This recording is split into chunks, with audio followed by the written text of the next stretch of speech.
Hello and welcome to TCG Buzz. My name is Jacob and I am joined with my regular co-host Rhydon, and we have a very special episode today. We are doing an interview with a very good friend of ours. Hello, Rhydon. Yeah. Sorry, I thought we were waiting for Umbridge. No, that was your That was signal. Mike? Yeah. Oh, Yeah. no. Anyway, hello, everybody, and card folk. This is Speed Robo. I'm really looking forward to the conversation today. I was saving the floor for Umbraire, the lead designer and co-founder of Echoes of Astra, but I guess I will introduce him. And oh, no, I already did. Yep, that's me. I'm happy to be joining our good friends. We have a lot to talk about today, especially as my studio, if you don't know already, is Parhelion Studio, and we have a active Kickstarter campaign going on. So me and the team have been super busy. I'm David or Umber online in Discord, and I've been primarily working on the lead development of the game, lead design, a lot of marketing materials, and also just kind of helping my partner Nimbrixion, or his name is Andrew, with guiding the direction of the game. Yeah, you guys only have a couple of days left on your campaign. And, depending on how long editing takes for this, only a couple days left to pick it up. We are a little biased here because we did run support for you guys. We were your support studio for this launch.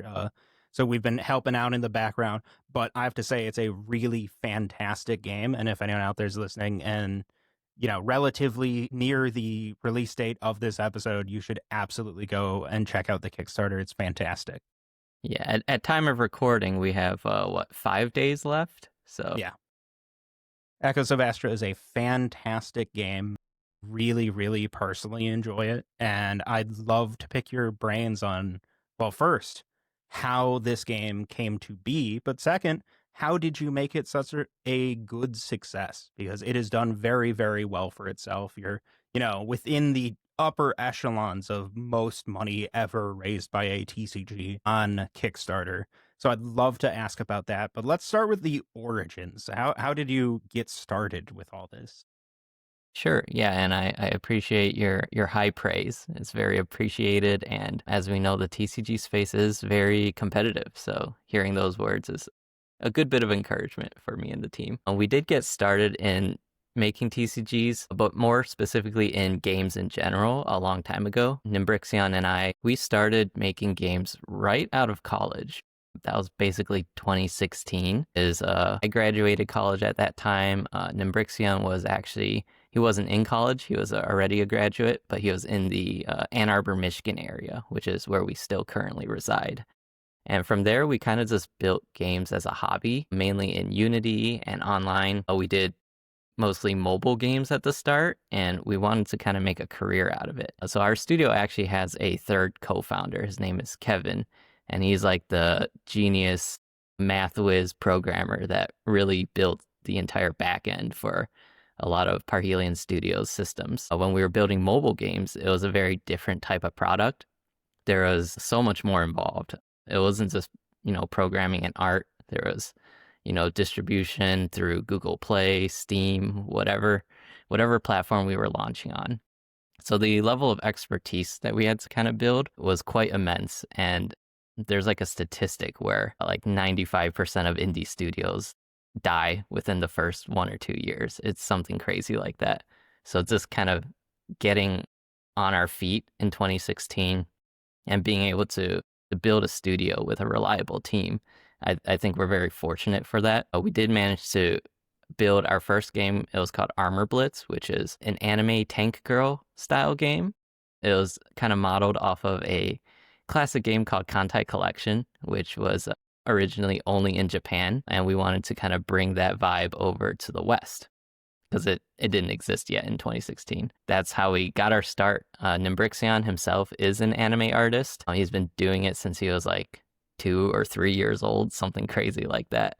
He's a lifelong artist. So we use his expertise in kind of mocking up what these characters would look like, and then ended up building a whole world off of it. I myself have basis as a programmer. I studied that in college, and our other co-founder, Kevin, also a programmer.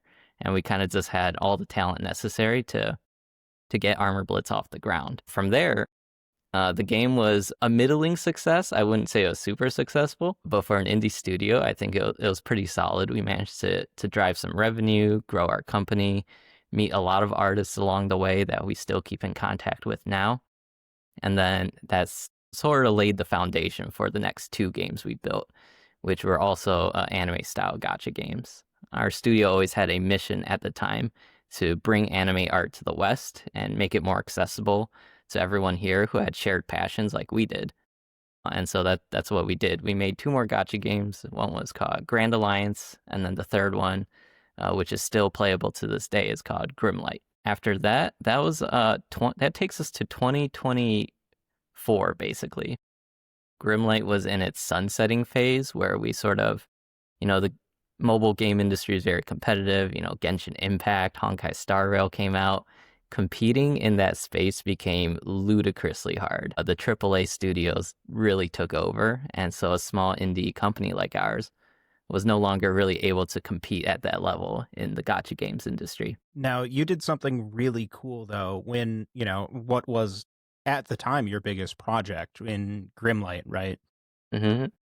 When it was time for it to be over, you didn't just shut servers down and let it go off into the, farm up state. You did preserve the game, right? Yeah, that's what we wanted to do, and we had kind of planned this out a year beforehand, like in 2023, when we kind of saw the trend. We wanted to start building a back end that could live on its own without having to charge us server costs, which is the main reason why games shut down. So we spent a lot of time, like nearly a year, passively building a offline version for Grimlight, because we did build quite a passionate community around it, and our Discord still has like over 9,000 people in it, which is really cool, and they still talk about the game to this day. We wanted to make sure they still had a product to play and that our artwork could live on within that game. Now, was that scenario where you're ending a project that you've been working on for a long time and was successful, was your flagship, probably the thing keeping the lights on, and you knew it was time for it to be at its end? Was that a scary proposition for you? By the third time, no. But I will say that, the first couple games, it always really, really sucked to have to shut them down and tell players like, thanks for the support, but we can't afford to keep the game open any longer. It's always hard, but at least being able to, send players off with a offline version that kind of left a better taste in our mouths, and in the player's perspective as well, they get to, keep that game for as long as they want to keep playing it. So yeah, I was a lot happier about the finale for Grimlight. And we did wrap the story up pretty nicely too. So what I really want to pick your brain about when it comes to the mobile game space, because this is something that's really interesting to me, as I don't have a lot of experience in that field and you do. And this is my first chance to really talk to somebody who is an expert in that category. From what you've been saying and describing of 95% of games, fail within the first 2 years. Oh, hey, I've heard that before. It's the same with TCGs, right? It's really hard to compete as an indie in this space. Oh my gosh. That sounds like it's all like really resonating with me as a card game developer. And especially when you're talking about how, finding a spot and a time to end your game and leave it off and pass it off to the hands of the fans, essentially. That's what games like Netrunner did that I have a lot of respect for. And I really try to do that in my experience as well. So what I want to know from you is, what do you see as the biggest differences between the mobile games industries, specifically like the gacha games industry and the TCG industry, because both have in some ways a similar business model. So I'd love to hear, like, as somebody who's worked in both spaces, what you think the key differences are. Yeah, for sure. Yeah, you're absolutely right. There's so many similarities between these two very different styles of game. Like, one is physical, one is digital, but in many ways they are built off of each other. They are the same. A lot of, the randomization aspects in gacha games came from TCGs. Like, that's the originator. So yeah, there's a lot of familiarities there. But ultimately what I see as the most different is with the players, with the people. And I think this is something that's really special in the TCG market that almost no other product has, which is the fact that players are kind of the main driver of engagement and growth. In mobile games, that's not quite the same because it's almost all from like advertising spend and like, churning users in order to get new users. It's too much of a math equation. Right? There's not nearly as much word of mouth. Yeah, Yeah. that's really interesting. That makes a lot of sense to me. And I never would have thought of that because, in the land of board games that I come from, it's all like how you get discovered is Board Game Geek reviews. Like that's the answer, you know what I mean? So like that's Yeah. fascinating. Thank you. Yeah, TCGs are special because, it's essentially a two-player game. You always have to find another partner to play with face to face. And I think, that face-to-face interaction really is being lost these days. It's so easy to get social engagement online, but TCG players still live in that world where, you say hi, you shake your hand, and then you play a game together. And it's really cool. So why specifically did you decide for your next project, instead of making Grimlight 2, why did you decide to go off and take a risk, take a gamble, and make a trading card game like Echoes of Astra? So the nice thing was that our team's skill set really leads in nicely into making a trading card game. A lot of the games we've built before have been strategy games. They've been games where there's, random aspects and like characters buffing each other. And a lot of the key mechanics in like a digital game can really be traced back to a lot of mechanics that exist in trading card games with the way characters interact and with the way rules systems are built. So we kind of already had a good foundation to build a rule set and acquire the art. Nimbrixian, of course, still has his whole artist network that he's been building over the past decade. And really, we just had to put it all together. And one of the reasons we chose it as well was we did have to downsize our team a bit after Grimlight and sunsetting it. And so we kind of had to decide, what are we capable of doing and what do we really want to do with the resources we have. We're both TCG players. We love Yu-Gi-Oh, MTG, Pokemon. We grew up with those things. And so this was a chance to kind of take it back to our roots and build a game that our childhood, the ourselves as children would want to play. My gosh, that resonates with me so much because like for the past 10 years of my career, that's exactly what I've been doing is I've been building the games that, young Rhydon would have wanted to play. I love hearing that. My sort of next follow-up question is going to be, a bit more about the Kickstarter specifically. Because what I love talking to other developers about is like what their surprises and twists in their Kickstarter story has been, because it's different for everybody. So what were like the big surprises that you didn't see coming during the operation of your campaign? The biggest surprise for me for sure was the day one reception. I think, blowing past our funding goal within just 20 minutes was like, that's almost a tearjerker to me. That just seeing that and the outpouring of community support and the way that people just backed the project right away and kind of helped drive our initial momentum. Like that's one of the coolest things for any creator to see. And, we were able to build off of that. We took that momentum and put it in our advertising to get new users. It all kind of stems from that day one reception.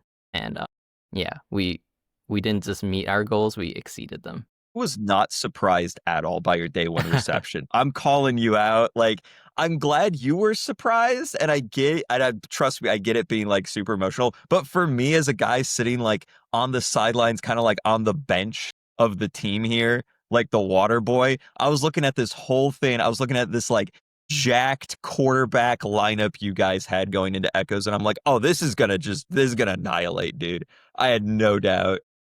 I appreciate the faith. It's interesting for us because the way like we got into this situation was very different from you guys. By the time we were connected with you guys and talking with you and offering some advice from our previous card game experience, you guys were done with your actual gameplay. You had a couple of bouncing things you worked on later with community help, right? But your core game was finished. We had no input on that. We had no help with that. We were here to offer some sage wisdom of people who have done this before, and that was our role. But that's not typical for us working with clients. For us, it's typically the people need help. The things that people need help with are game balancing, writing a rule book, finding artists. Those are the three things you guys had done perfectly. You were locked in on all of those. It was a very different experience for us. When I first met Nim, it was from him joining a group that I run called Tabletop Aces and joining one of our monthly calls. And he stood out so much to me because he was asking very, very complicated questions. And that's such a good thing. He was asking stuff because he had done the research. He knew what he was getting into. And most importantly, I think he knew what he didn't know. And I remember I went to Rhydon after the fact. Rhydon usually joins the monthly meetings I run, but he had missed this one due to a prior engagement. And I had gone to him right after the fact, and I said, hey, there was this new guy who joined, and I really liked him. He had a lot of really interesting questions. I hope he comes back. And, cut to... Yep. 9 months or whatever later, we've been working with you guys very closely, in calls with you constantly, and helping through the process of marketing and outreach and manufacturing. And it's been such a blast working with you guys.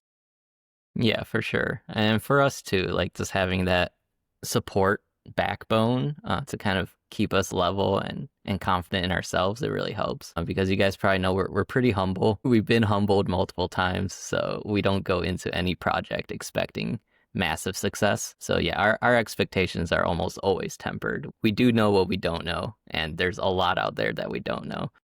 So we'll take advice and help anywhere we can get it. Well, speaking of things that I don't know, actually, you guys have worked with some pretty cool YouTubers for the run-up and promotion of your game, and quite a few of them I haven't talked to before. So, can you share with us and the viewers what your experience has been with working with different content creators out there? Yeah, for sure. Content creators, they're kind of the backbone of marketing nowadays. Basically, you need some degree of coverage from organic sources. It's just as validation that this game is real, to show, their own followers that this thing exists. So we're very, very lucky to be able to be in contact with some very talented and awesome content creators. There was Main Deck Dan. He provided us a coverage video on the first day of our Kickstarter. Red Zone Rogue as well. He also did a day one video, and we immediately put those on our Kickstarter pages because, that's important to show that, our game is real. They got our prototype kits. They were able to play with them, and they had some awesome coverage of how the rules work and how the cards play together. There is also Yuki and Yuna, the dual leveling VTuber channel. Those two are hilarious, and I would watch them play basically any tabletop game. So it was really cool seeing them pick up Echoes of Astra and play it not just once, but multiple times on stream. Yeah, Yuki and Yuna are pretty good friends of mine as well. Those two are excellent. So really glad that you got into touch with them. It was really interesting to me watching the coverage from the various channels that you had directly worked with for content for Echoes of Astra, because one thing that was so interesting was every video was very different. Every one of them had their own style, their own take. One video was nearly an hour long, a diatribe talking about the game and how it compares to other games.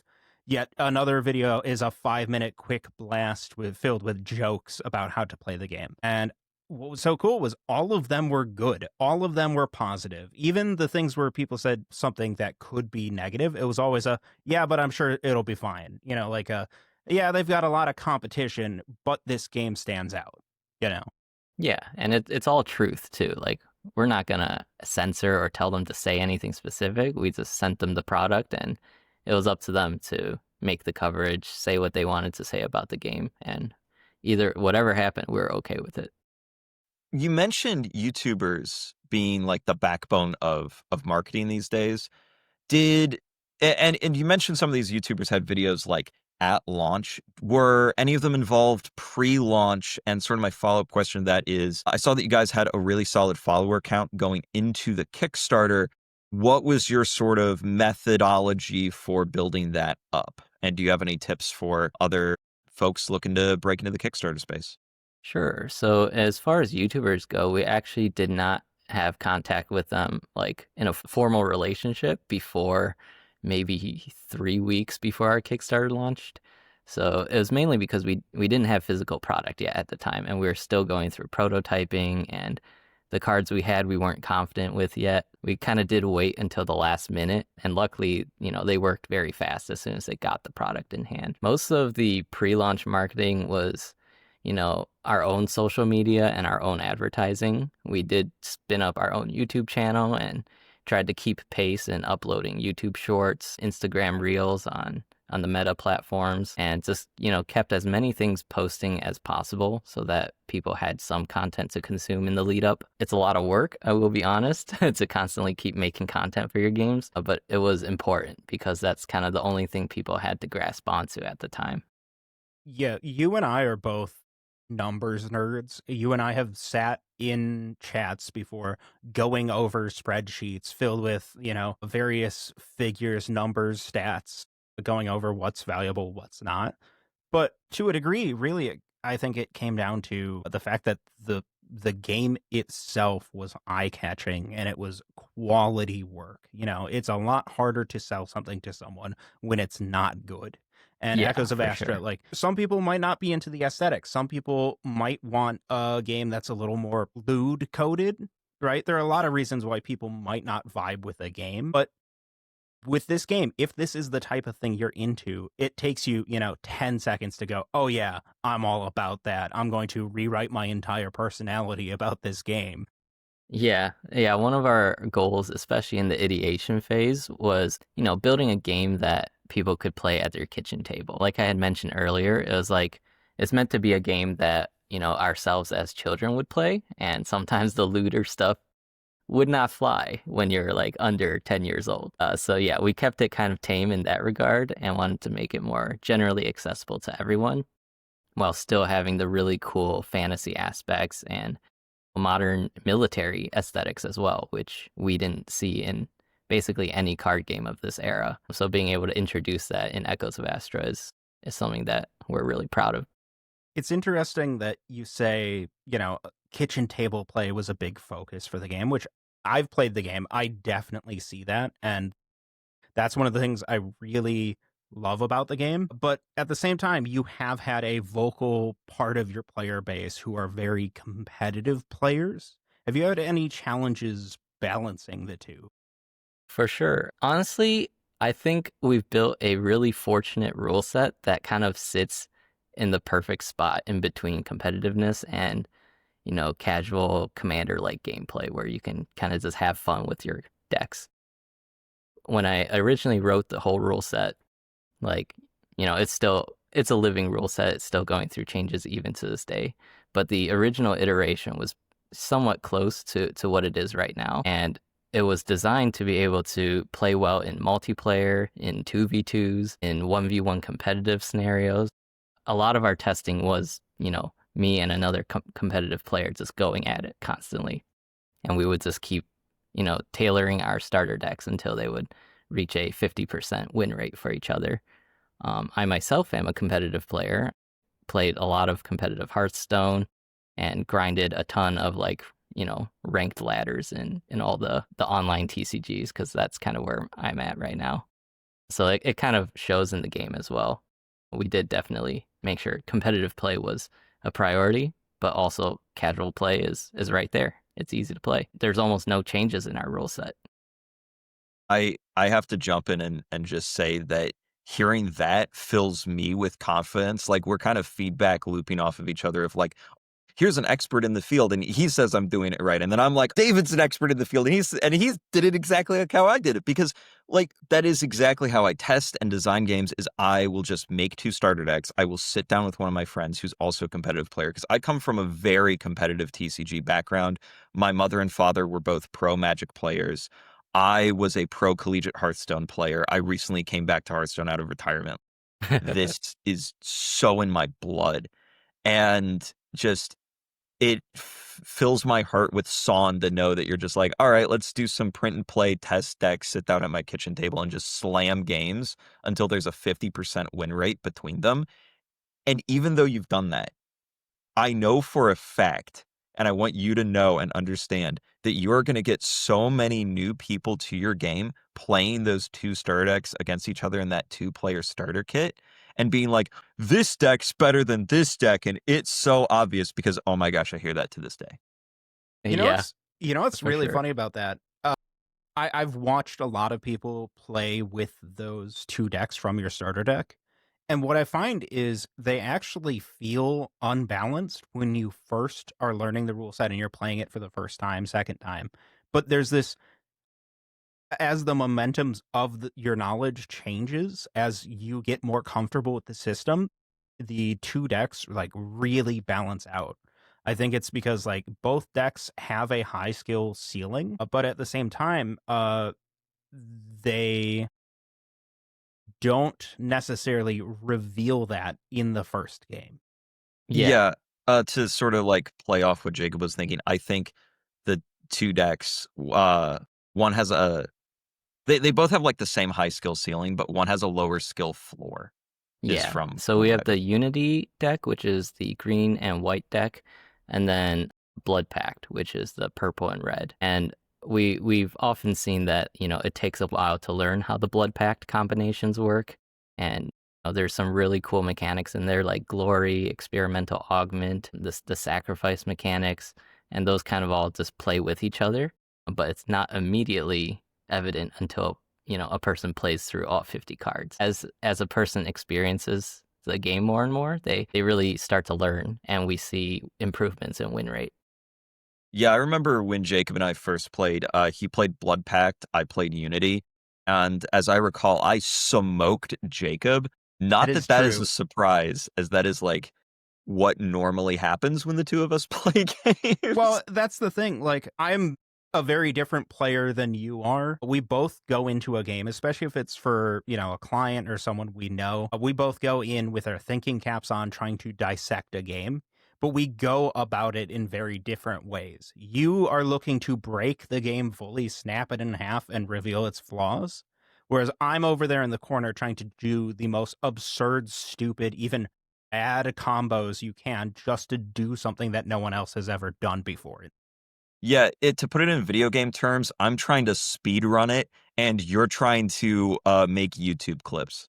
Yeah, that's exactly correct. And you were there, David, when we did that run, and I assume it was torture for you because what we did, Yeah, it we was all had you right. sit in a Discord call with us, and we forced you to mute, and then we said, we're going to play this game with no input from you, and it's going to be painful for you because we're going to do everything wrong. We wanted to give that experience of someone who did not know you, had not been involved with the playtesting of this game, just showing up without the designer sitting over their shoulder telling them how to play. Just two people sitting down at their virtual kitchen table to slap this game together and not knowing the rules. And we got so many of them wrong. Yeah, but all things considered, it went so much better than most in development rule books that I've done this with. Like, genuinely, we got a lot of the nuances wrong, but the core we nailed. And even though Jacob and I screwed up some of the rules during this relatively early in progress rule book, the game was still so much fun to play that I was just like, oh, we're going again. Yeah, no, it was fun to watch. It was fun to watch, for better or for worse. There are so few indie TCGs that I see that make me go, yeah, I'm going to buy that, and I think I can sell that, especially in like the harder core, like actual lifestyle brand things. There's like smaller, cuter games that I can be like, yeah, somebody's going to pick up a couple starter decks, whatever. Echoes of Astra is very much in the lifestyle games brand, and it's hard for me as a toy store owner to like pick up one of those and say, yeah, I genuinely see this as a long-term continuous spot on my shelf next to Yu-Gi-Oh, Pokemon, and Magic. After one game of Echoes, I was like, so I'm buying this. Yeah, that's great to hear for me, because I think at the time that you guys played it while I watched, so I could get design feedback, it was, I was like maybe 5-6 months ago, and like the quick start rules were what I was like really kind of trying to hone in on at the time. And I think you guys figured out nearly all the rules from the quick start rules. And so that was good for me to see, because as a designer, You just kind of have to let it play out and hold your tongue until the Mhm. very end. As hard as that can be. Yeah. Few last questions from me, sort of circling back to talking a little bit more about the Kickstarter. I mean, because we've been talking about the gameplay and all that jazz. How have you been maintaining that momentum, and has the actual like gameplay and people playing the game like Jacob and I, has that been like helping you maintain that momentum, and how have you been reaching new people during this 30-day run? Yeah, and actually, if I can add to that before you answer real quick, like one of the big things that Rhydon and I were really preaching to you guys to expect was for the Kickstarter to act in sort of a U shape, where you Mhm. get a lot of sales right at the beginning and a lot of sales right at the end. And we kind of tried to prepare you guys for that, right? And obviously, you hit a huge amount on your first day. So we were like, yeah, you're probably not going to get much at all, till the end of the campaign. But we were wrong. We were We were completely wrong. so wrong. You have, outside of the huge jump on the first day, it's a straight line up. It is not a U shape. You have very consistently gained money throughout the entire campaign. And in our experience, that's an oddity. It is such an oddity for TCGs. Like, you'll see it with board games, you'll see it with video games, and it's so rare to see it with a TCG. And that indicates that there is some secret sauce about your game that makes it stronger, better, more attractive, and healthier than most other indie TCGs that come out.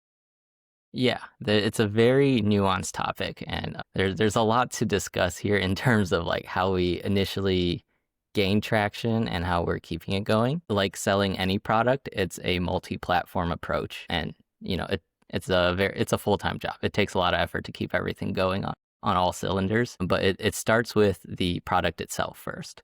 So we wanted to make sure Echoes of Astra, we wanted to make sure it looks good, both in advertising and in physical form. We put a lot of effort into the card designs. We've gone to Reddit for feedback on like how a card looks, like what kind of UI elements should change. Is it too busy? We've been in the process for a long time and just kind of tapping into the existing audience and market to figure out what people actually want. And people, they're passionate about it. It's a hobby. So they'll be very responsive generally. And we built off of that feedback to kind of come up with a really good marketable final asset of our cards that we could keep using. So we essentially have, through the power of the community, built a product that the community wants.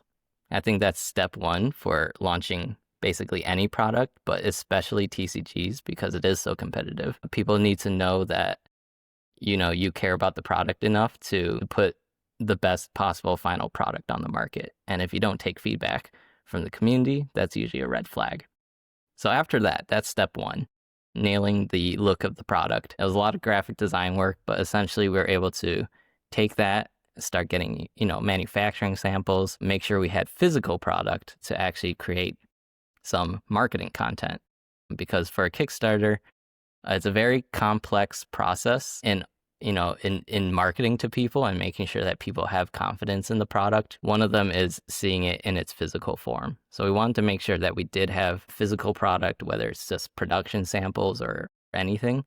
And we had those delivered to us before the campaign so we could start producing videos, assets, images, social media content. And that was a big part of our marketing plan, was making sure that people could see the actual product in the real world. Now that pairs with renders, 3D renders and art mockups for the actual Kickstarter campaign. Obviously, we don't have a lot of the finished products because we haven't put in a giant order to the manufacturer yet. So we kind of had to, put our best foot forward into representing our add-on products in the best way possible so that people could, look at the art book and kind of envision what it would look like on their shelf. And that also helps to build confidence in a person that wants to make that pledge towards Kickstarter. Because, we're going to make it look as good as possible. You can guarantee that. But for the time being, we have to sell them that dream. And for now, the best thing we can do as artists is to make a really nice art render for them to believe in. So that's two, the digital marketing aspect of it, which is a multi-factor approach of having both physical product and prettying them up for marketing assets and social media content. Number 3 is getting those assets in front of people's eyes. This is the hardest part because it isn't just talent, it is capital. We are lucky that we have a basis as an actual game studio. We've built products before. We have real revenues, and we're able to redirect some of that into the budget for this game. So beyond just producing the game itself, we also had a marketing budget set aside so that we could sell the game. A lot of people believe that organic is enough, but that's really not true in this day and age. Getting a physical product in front of people's eyes is so hard. So you do have to pay for that. And we did. We ran Meta ads, we ran Reddit ads, Twitter, Google. We kind of dipped our toes into every possible marketing avenue that we could to reach as many potential customers as possible. And it's expensive. It's definitely not cheap, especially for a kind of niche audience like the TCG market. Reaching those customers can cost up to $8 to $10, sometimes $15 for a single follow. And a lot of people aren't able to stomach that cost. So we're kind of fortunate that we were able to come in with a bit of a war chest beforehand to help us acquire our initial traction. Initial traction kind of snowballs into momentum and more traction. So I would say that, the pre-launch marketing is the most important part of any campaign, and making sure that you have a solid follower count before launching is, that's the most important part of a Kickstarter campaign. And a lot of experts will tell you this as well. There's a really, really good website made by an expert called Matt Olick.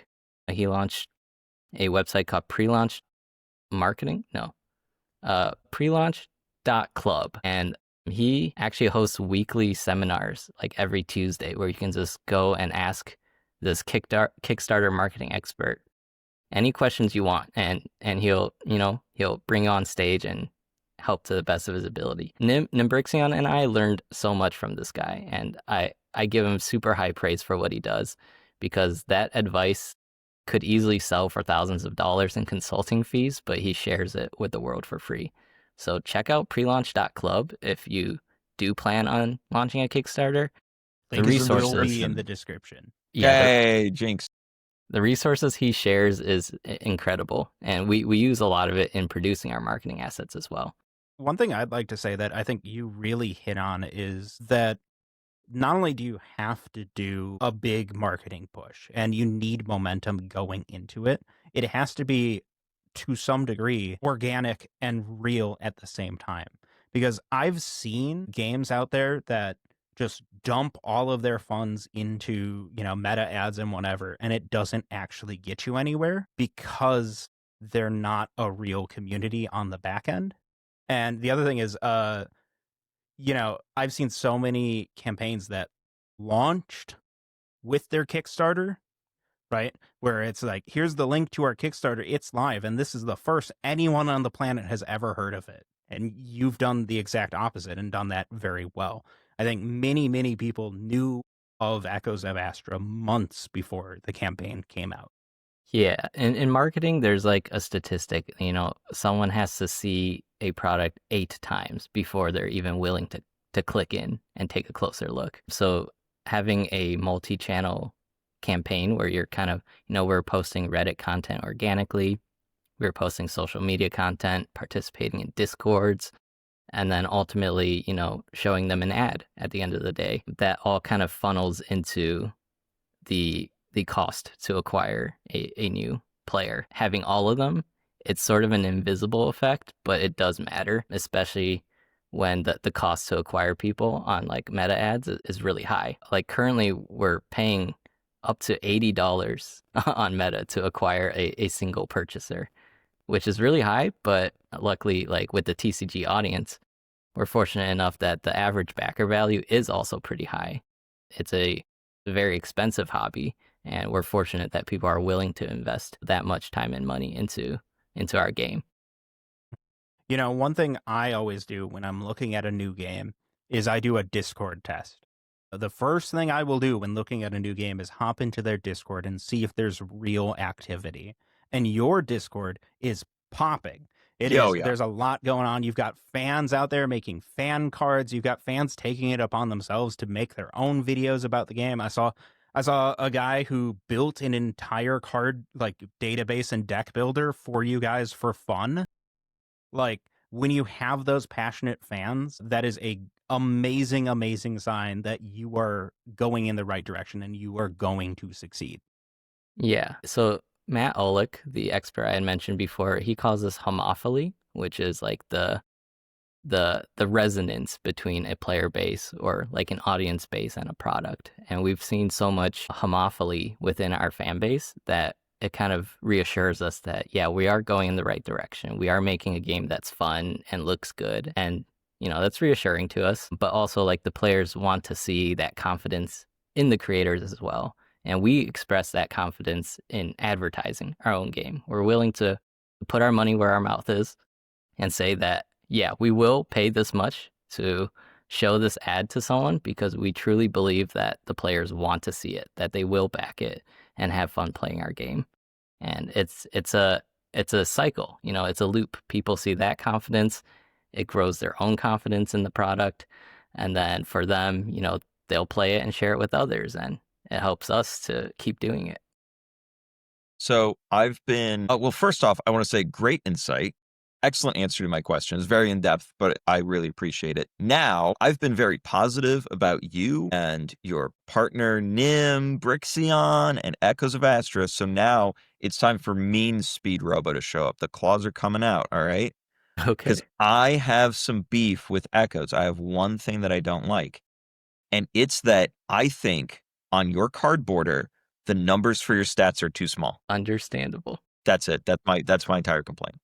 Yeah, everything else is great. No notes. Considering I've seen this man literally write pages upon pages of complaints about games, sometimes turned into YouTube videos, that's a pretty good list to have.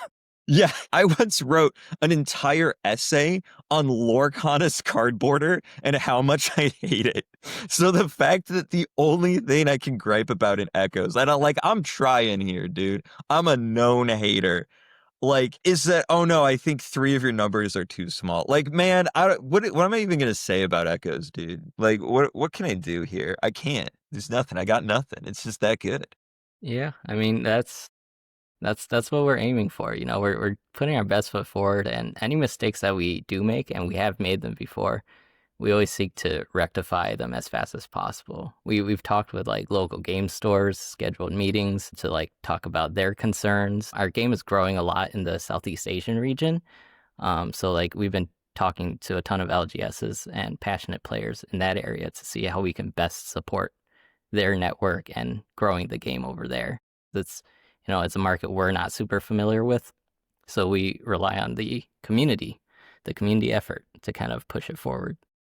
It takes so much to make any sort of game, and I'd argue TCGs are one of the hardest types of games to make, right? There's so many moving wheels at once. There are so many things you have to get perfect or people will complain about them.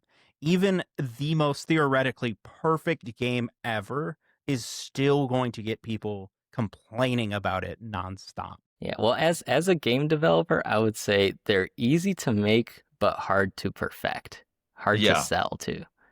Yeah, no, I think that's fair. Yeah, there's a lot of hobbyists that kind of cook up their own games, but they only have one tiny piece of the really big puzzle that is selling a TCG and bringing it to the market. So yeah, I would say the selling it part is the hardest, because it's a physical product and that's never easy to sell.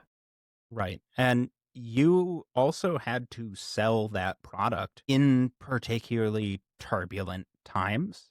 I know a lot of our back end discussion was over the past, 6 months, 9 months, whatever, has been about, the state of the world and the economics of releasing a trading card game. So I'd like to talk about that for a little bit if we could. You had a lot to think about because of tariffs and international trade, and that's something that a lot of people don't factor in when they're making a game. I mean, how can you? But it's to a degree that you almost lucked out that you as you were in your development, you knew things were going to be a struggle versus someone who, let's say, made their TCG a year ago and now has to deal with these repercussions that they didn't plan for, right?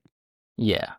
Yeah, I definitely agree that at least knowing that like tariffs are a thing while we're selling the game makes the prediction a lot easier as to what costs will be. And so, it's baked into our shipping costs. We kind of, as long as things don't drastically change, which you never really know with this government, it should be pretty expected for our players and our Kickstarter backers. If need be, we will eat any additional tariffs that are, unexpected. I'm not going to go and charge someone way more than what they're expecting. That's kind of our promise as a indie studio and, as customers ourselves. A lot of, like, one example is I've been working very, very hard with Games Quest to handle the EU fulfillment. And one of the biggest things I wanted to ensure was that it would be customs friendly shipping, because seeing a big bill at your doorstep from the delivery guy is the worst feeling in the world. And having to go run and grab your wallet and, pay an extra 20 or 30%, that's a terrible experience. I had a domestically shipped letter sent to me like 2 weeks ago, and the person had it just so the weight was just above where they needed 2 stamps instead of 1, and the post office charged me, the 50-cent difference, and that ruined my day. Yo, true story. So this is from another one of our indie TCG pals out there. Shout out to Primal. Love you guys. But my first interaction with them was as a owner of a toy store. They sent out letters with little booster packs in them, and they only single stamped them. So when I got a letter from the post office saying, "Oh yeah, you need to pay an extra 65 cents," it was literally only 65 cents to get this letter.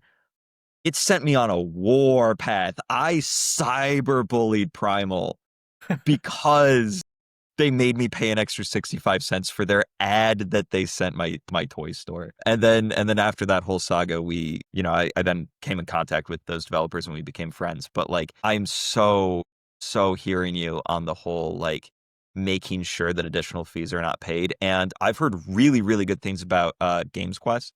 I've actually talked to them a little bit before. I've not worked with them personally, but from everything I know, Games Quest is fantastic. So it gives me a lot of, relief to know that you guys are working with them for your Kickstarter. Yeah, believe me when I say that the biggest stress in the back of my mind has been the shipping and fulfillment aspect of a Kickstarter. It's just been like, oh my gosh, are these people really going to be able to foot the cost? Is, the pledge manager is going to be open months later? Are they going to be able to handle that? But, people have often reassured me, it'll be okay. People will be able to handle it. And as long as you don't spring this huge extra cost on them, it's okay. So that's what I'm making sure of first and foremost. We've talked about the preparedness you had to have due to the tumultuous situation in world economics. That's something all of us game designers, game developers, game publishers are feeling a lot right now. And that's something you had to worry about in the past, but also towards the future. And I'm sure we can talk about all the negatives of uncertainty for the future, but what I really want to ask you about are the positive things in the future. It's really easy when you've got a big, successful Kickstarter to focus on that and be celebrating it and be tunnel visioned into it, right? I want to ask, what is in the future? What's in the cards for Echoes of Astra that you're excited about? Yeah, so there's obviously a lot to do post Kickstarter campaign. We have a ton of product we have to fulfill and a lot of content to produce. There's still a lot of artists that we need to get in touch with to finish their artwork. And of course, there's quite a bit of play testing to finalize the last set of cards in the first Empyrean set. But after that, it's all hands on deck with set 2 and building up the competitive scene and making sure LGSs have product to sell in their stores. We're planning on doing a lot to try and support them. We do believe LGSs are the backbone for trading card games, and it would be kind of silly to ignore them. So any LGS that wants to hold product or participate in the tournament scene, we'll send them competitive play kits, we'll send them marketing materials, and prizing for players, and we want to support that in any way possible. One of the stretch goals for our Kickstarter is actually a mobile app, and we want that mobile app to kind of be the backbone of players being able to find stores and maybe even have their accounts like publicly visible to show like play patterns, like, what their favorite decks are. Those are all like stretch goals within the stretch goal. But yeah, we want to be able to have an actual account system for both stores and players to interact with. And at that end, kind of a leaderboard as well, to kind of have a way for people to cross state borders and expand their competitiveness beyond just their local game store. That's all a ton of work, but that's on the roadmap. As a game store owner who has dealt with Konami IDs and DCIs and whatever, Jacob, how shut does that up. sound to you? I got this. I've already, before you even started talking, Jacob, I already had questions about this answer to this question in my mind that I need to grill the Echoes of Astra team on. Hi, store owner here. Your mobile app sounds kick-ass. Question, though. As a store owner, I hate having to dig out my phone to, like, set up tournaments and schedule stuff and all that. So will there be, like, a website version of this that I, as a store owner, can interact with? Yeah. The goal is to have it as a web app. And actually, the mobile app will just kind of be a mobile version of the web app. It's a lot easier to build in like HTML to reflect on both views. And, our development team came from video games, so we are programmers and we have a good idea of how to set that up. Cool. Next question. Just as a store owner, what is, if you can share and are comfortable with, what's the current like wholesale plan for me to get my hands on your? We're still trying to reach out to distributors, especially because we have so many different regions to handle. But yeah, ultimately post-campaign, as we're finishing up the content and finalizing cards and stuff, one of the main goals on the business side is reaching out to distros and trying to get as many of them as possible to make product orders. This is one of the hardest parts, I think, is convincing a distributor to buy a new product. So the Kickstarter really does help us out there, and getting as big of a following on Kickstarter as possible. That's just more people behind us. So as a game developer as well, I had to laugh a little bit when you said the hardest part is getting distros to carry your product, because you are correct, sir. All right, final question for me, and this is the most important question of the night. Are you ready? Yes. How many cute vampire cat girls are in set 2? The people need to know. Oh boy, that's that is one of the hardest questions I've heard tonight, and I'm sorry I don't have an answer for you. Worst interview ever, 0 out of 10. Fire this man. I can guarantee at least one. Yes. All right, we'll take it. We'll take it. Well, thank you so much for joining us for this episode. Obviously, we asked you a lot of questions, a lot of complicated questions that don't necessarily have a yes or no answer, right? So I really appreciate you sitting down with us and talking about this game and your experiences to maybe help out some other devs who are going to be going through a lot of the same process in the future. Are you open to answering some questions our viewers might have in the comments? Yeah, sure. I'll be on there, probably on the Echoes of Astra EN YouTube account, if it's on YouTube, or Parhelion Studio on some other social media. Wherever you upload it, I can pipe in whenever necessary. Excellent. Well, thank you so much for joining us. Links to Echoes of Astra's Kickstarter will be in the description, as well as other links to it. The Discord is amazing. You guys should definitely go over there and hang out. You guys run weekly playtest nights, right? Yep. We have a lot of passionate players. They love to test new decks, so it's a great way to learn the game if you're not sure how to play yet. There's always someone that's on and will be willing to teach. Yeah, I'm relatively quiet in the Discord just because I'm busy all the time, but this is a direct call out to the viewers that if you want to play Echoes of Astra with me, the answer is yes. I'm notoriously easy to get a hold of. Just DM me and be like, hey, do you want to play Echoes? And I'm going to be like, oh, yeah. All right. Thank you, everyone, for watching, and we'll see you next time.